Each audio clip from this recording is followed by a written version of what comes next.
ഒരുപാട് മാതാപിതാക്കളുടെ ഒരു സംശയമാണ് ടങ് ടൈ ഉള്ള കുട്ടികളിൽ സ്പീച്ച് ഡിലേ ഉണ്ടാകുമോ എന്നത്.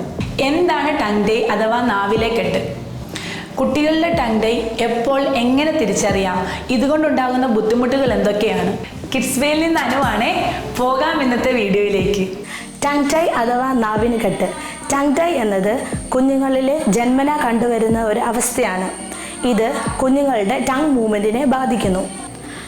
നാവിനെ വായുടെ അടിഭാഗവുമായി ബന്ധിപ്പിക്കുന്ന ടിഷ്യൂ സാധാരണയേക്കാൾ ചെറുതോ ഇറുകിയതോ ആകുന്നതിനെ ടങ് ടൈ എന്ന് പറയുന്നു. ഇനി എന്തൊക്കെ ലക്ഷണങ്ങളിലൂടെ ടങ് ടൈ നമുക്ക് തിരിച്ചറിയാം എന്ന് നോക്കാം.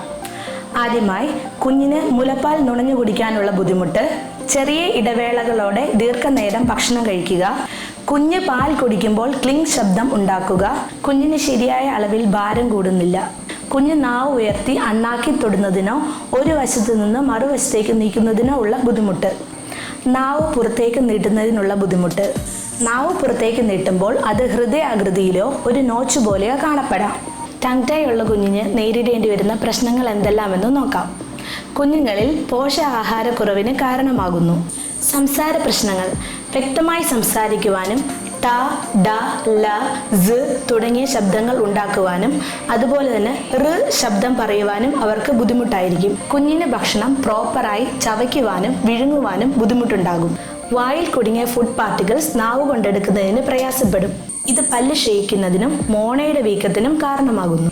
ചുണ്ടുകൾ നക്കുവാനോ ഐസ്ക്രീം നക്കുവാനോ വിൻഡ് ഇൻസ്ട്രുമെന്റ്സ് വായിക്കുവാനോ ബുദ്ധിമുട്ടുണ്ടാകും. ഈ പ്രശ്നങ്ങൾ നമുക്ക് പരിഹരിക്കാവുന്നതാണ്. അതിനായി ഒരു ENT ഡോക്ടറിനെയോ പീഡിയാട്രീഷ്യനെയോ ഒരു സ്പീച്ച് ലാംഗ്വേജ് പതോളജിസ്റ്റിൻ്റെയോ സഹായം തേടുക. Thank you.